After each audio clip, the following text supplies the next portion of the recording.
ला आ गई मंदिर।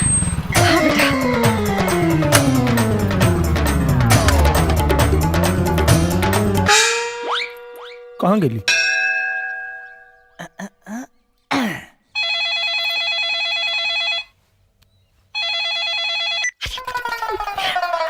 हेलो, हाँ बेटा, अरे हम तो बड़का मुसीबत में फंस गई।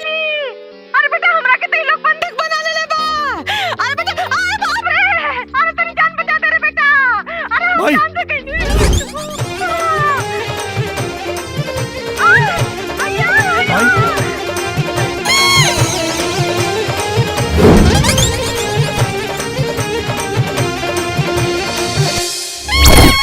भाई तू कहाँ बाड़ू? हमके का पता? अरे हमरे आके पता बंटी बानल रे। कुछ नहीं के लगा। क्या चाहता हूँ लोग? बात करावा हमरा से। सुना, तू अपन माई के जिंदा देखल चाहता रहा, तू करा जो हम कहता नहीं। क्या चाहता रहा तू लोग? तोर बगल में वो मंडप लगल बा, वो मंडप में दूल्हा की जगह जाके बैठ जाओ। अबे हम काहे बैठ जाई? वो मंडप में आज हमार बिटवा की शादी है। अरे तो तोरे बेटा की शादी है तो अपने बेटा के बैठाओ, हमके काहे बैठे कहता रे? अरे हुआ तो परेशानी के बाद बा, हमार लड़का शहर से शादी के लिए आवत रहे, अबले नहीं खे आए और इधर मुहूर्त बीतल जाता और शादी के मुहूर्त बीत गए तो अगले 20 बरस लड़की के शादी के लगन नहीं खे। ऐसे लड़की वाला हमार मेहरारू के बंधक बना ले बा और अगर मुहूर्त बीत जाए वो हमार मेहरारू के गोली से मार दे। ऐ खातिर जब तक हमार बिटुआ नहीं खिया तू दूल्हा बन के बैठ जाओ। अरे हम बैठब तो लोग के पता ना चली कि हम दुल्हन आई। तू होकर चिंता मत करो, वो लोग कुछ ना जान पाई है। वो कहा है कि लड़की वालन हमार बिटुआ की शक्ल न देख ले। हाँ देखा तू लोग सही नहीं खा करत। अभी सही गलत सोचे के समय नहीं खे, फिर कुछ समय के बाद बा तोर छठा फेरा होते हमार बिटुआ आ जाई। सुना, कुछ गड़बड़ कैला तो अपन माई की जिंदगी से हाथों बैठ में। चुप बोलिया, चुप। चला माई, चला चला चला। पंडित जी, दूल्हा बाबू आ गए। जल्दी जल्दी ब्याह करावा।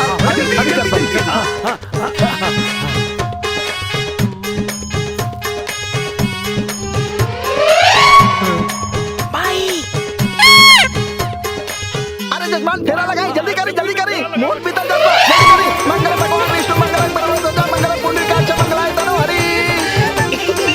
अब आगे चली आगे चली आगे चली, जल्दी करी जल्दी करी। हाँ जल्दी करी। मंगल भगवान विष्णु मंगल परमेश्वर मंगल पुण्यकांच मंगलाय तनो हरि। ओम सर्व मंगल मांगल्ये शिवे सर्वार्थसाधिके शरण्ये त्र्यंबके गौरी नारायणी नमोस्तुते। मंगल मंगल मंगलम अस्तु। ई लीजिए जजमान, सिंदूर दान करी। अरे, जजमान बस। जल्दी करी। हम सिंदूर दान ना करब। जजमान रहुआ कहीं ना।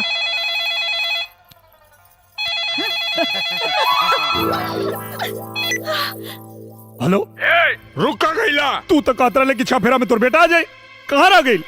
चिंता मत करा, ये सिंदूर भी हम अपन बेटे के खाते में डाल दे। अच्छा, ये कोनो राशन के वही खाता आगा कि ये खाता में से उठा के वो खाता में डाल देबे? चुपचाप सिंदूर डाल। हम ना डालब। ना डाल बे, ना डाल।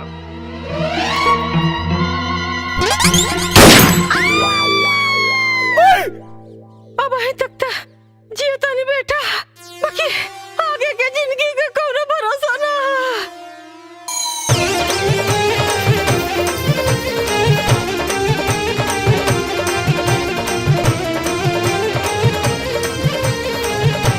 बोलो राधा कृष्ण की जय। शुभमस्तु शुभमस्तु। बेटा हम बच गई नहीं। अरे तू बच गई लू, यहाँ फंस गई नहीं। चला यहाँ से। चल चल अच्छा अच्छा। अरे अकेले अकेले कहा जाता नहीं, राउर बहुरिया साथे लेके जाई। बहुरिया? कमल बहुरिया? केकर बहुरिया? अरे हाई बहुरिया, राउर बहुरिया और के कर। मान न मान, हम तार मेहमान, ऐसन कैसन बहुरिया हैं? सुनी, राउर बेटा हमरा बेटी के साथे 7 फेरा ले ले बा। एकरा मांग में सिंदूर डल ले बा, मंगलसूत्र डल ले बा। एकर सब का सबूत हमरा लगे बा।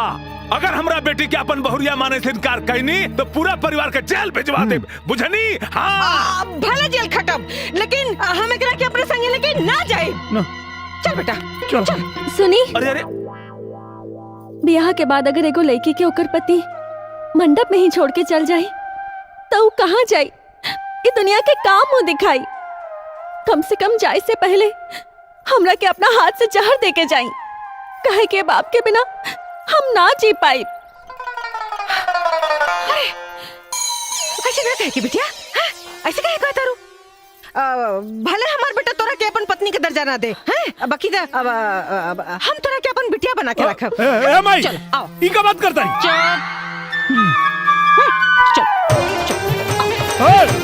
अरे अरे भाई, बापू तो खेल। कौन है रे? हम भैया तार छोट भाई पारस। कहा रे टेंगड़ा, हाँ भैया। आज सूरज पश्चिम से कैसे निकल गई?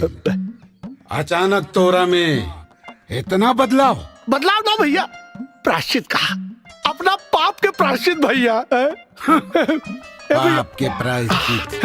अरे भैया हम बैल आदमी भैया, बताई अपना परिवार के गैर समझत रानी। ए भैया, अरे रहुआ जौन आग में जरतानी भैया, वही आग में हमहू जरतानी है भैया। अरे वर्तमान के देख के भविष्य की चिंता में जरतानी भैया। अब बताई ना भैया, जवन लड़की एक खानदान का खेवैया रहे, वह वंश का नैया डुबावा पे तुरल बिया है भैया। हाँ, हम तो कहता नहीं है भैया, निरहुआ का दूसर बियाह करा दे। अरे हम सपोर्ट करो, छोट भाई है, रहुआ से अलग हो सकी ना। बाबूजी, निरहुआ भैया नौकी भौजी ले आइलन। नौकी भौजी?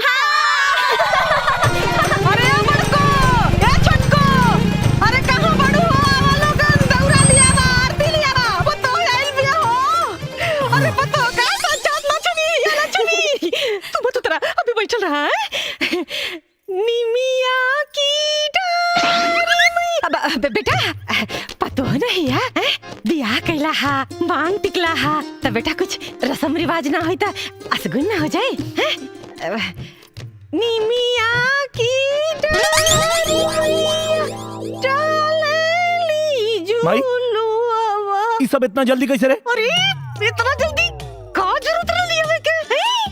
अब तू लोग के पता रहा का कि भौजी आवत है? नहीं ना? अरे भाई, हम रंगोली फेंके जाता नहीं, वही से हमरा हाथ में बा। अच्छा। हाँ माँ जी, हम तो ये तो दौरा छत पर डाले जाता नहीं और ये जाता नहीं पूजा करे, यही से इनके हाथ में बा। हाँ। निमिया की डारी। माई के है? अरे काको कुछ नहीं रे, अरे मिठाई खिया, हमार पतो आइल बिया। पतो? अच्छा, ला नीलम, मिठाई खा, ला। खा। ये मिठाई कैसा? अरे वो घरे मिठाई ले आइले, ढेर दिन हो गए रहे ना, यही से किन के लिए नहीं है। और न तका ना खेबो, मत खा। झूलू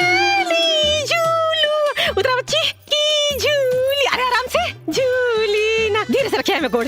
नंदुआ गाड़ी पकड़ता, बेटा तू उतरा। मैया मोरी गावेली गीतिया हो, बेटा हो एबे गोड़ डाल के तो चला।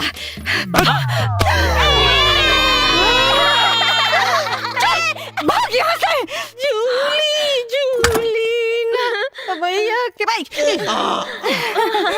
चाचू बढ़िया कर ले बेटवा, दूसर बियाह के ले ले, बहुत बढ़िया। पता नहीं कि इतना मेहरारू कहाँ से मिल जाली हो, जहाँ जाला एगो उठा के लिया वाला।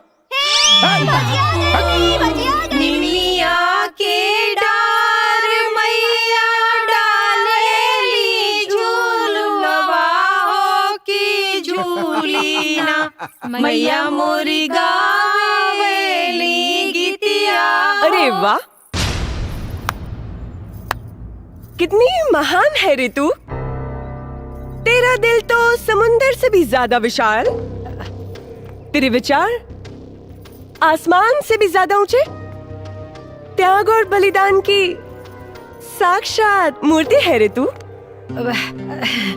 जो ये जानकर इस घर में आ गई कि तुझे घर तो मिलेगा पर संसार नहीं, तुझे पति तो मिलेगा लेकिन पति का प्यार नहीं। तुझे मन का सुख तो मिलेगा, लेकिन तन का नहीं। तेरी मांग तो भरेगी, लेकिन गोद नहीं।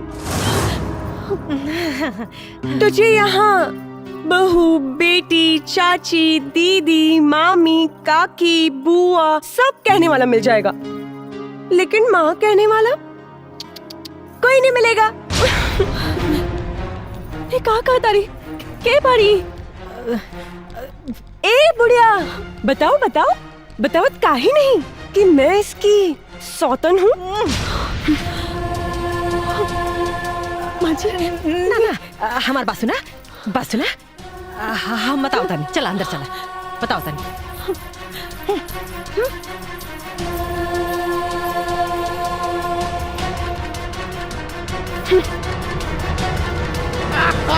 अब आई मजा। ये तो पेशाब है रे। क्या रे? अरे तो नहीं बाप पर, अरे बापा पे काहे मुंह तारे रे? अरे नीरव भैया दूसर की भौजी ले आयल बाड़े ना। ऐसे मुंह तेलस ना, वो भी दुगुना। अरे तो इन रहुआ जब जब भी आ करी तब तब मोर लइका मुती है का मोरे ऊपर और न तका। अरे रुका तो नहीं के बताओ थी हम। जीजा जी। हाँ जी, आओ बाबू, तुम्हारे कमी रहे। कैसा लागल मुंबई? जीजा जी, हाँ? 5-10 दिन में हमरा मुंबई समझ में आई ना। हाँ। हमरा तो बुझाता 1-1.5 महीना एजा रहे के पड़ी मुंबई समझे खातिर। अजान तनी का भइल, एक जगह के नाम पूछने इनका से कि नाम का ही जगह के, तब बताओ तड़े अंधेरी रहे बहुत उजाला। एगो और जगह के नाम पूछनी कि जगह के नाम कहा, तब बताइले बांदरा, एको को बंदर नहीं खेलौकत। अजान तनी एक जगह तो नाम बतौले गोरे गांव, एको को अंग्रेज लौकल नहीं खे। जीजा जी, इनका समझाई थोड़ा। हमरा के ऐसन वैसन आदमी समझता रहे। दिन भर में 4-5 बार हमरा से पूछ ले बाड़े का कि चला कहता रहे कि चला तारा के हम माल दिखावत तनी। नाश को दी हमरा के ही। कैसन माल रे? हमरा मुंह पीछे भड़ुआइयो करता रे का? ना सर, हाँ? मॉल कहला पे माल समझाता रे, बुझाते नहीं कि पागल हवे कि घर से भागल हवे।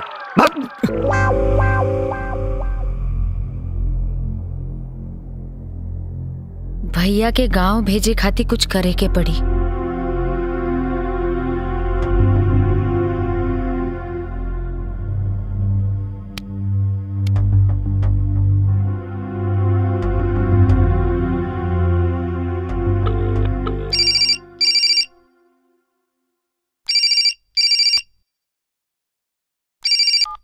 हेलो। हाँ भाभी। हाँ मिल्की बबी बोली। भैया बॉम्बे घूमे आयल बाड़न कि तहरा खातिर सौत ले जाए। सौत ले जाए? ई का कहा तानी? मराठीन। मराठीन? हाँ भैया मराठीन के चक्कर में फंस गइल बाड़े। का बात करो तानी? हाँ। अच्छा ठीक है, रखी हम उनकर खबर अब्बे ले थई। ठीक बा।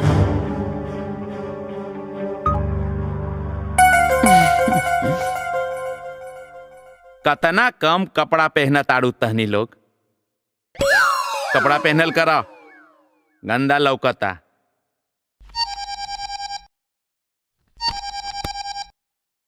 अरे बाप, अब हेलो। कहाँ बिया सौतीनिया? भतर कटनी? भतर कटनी बोली।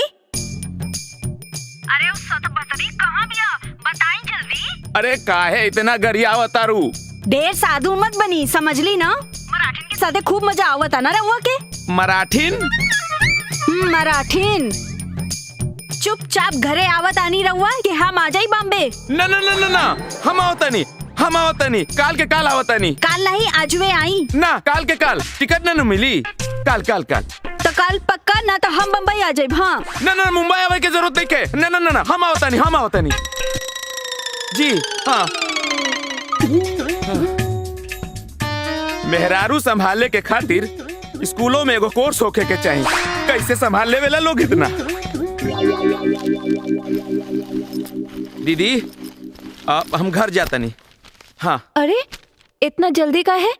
काल है तो कहत रहला 1 महीना रहब और आज भागल जाता रहा। 1 मिनट भी ऐजा रुक जाइबनु तो अनर्थ हो जाए दीदी, यही से जाए दे। लेकिन काहे? अब का बताई, एगो फोन आ जाला तो आदमी हिल जाला। बाद में बताइब नु, अभी जाए दे। छोटू जी,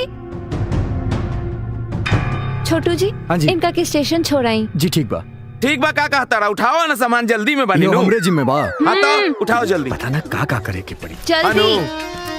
अब दीदी हम फोन करता नहीं बाद में, मामला बहुत बिगड़ गई बा। का बताई, मेहरारू पगला गेल बिया।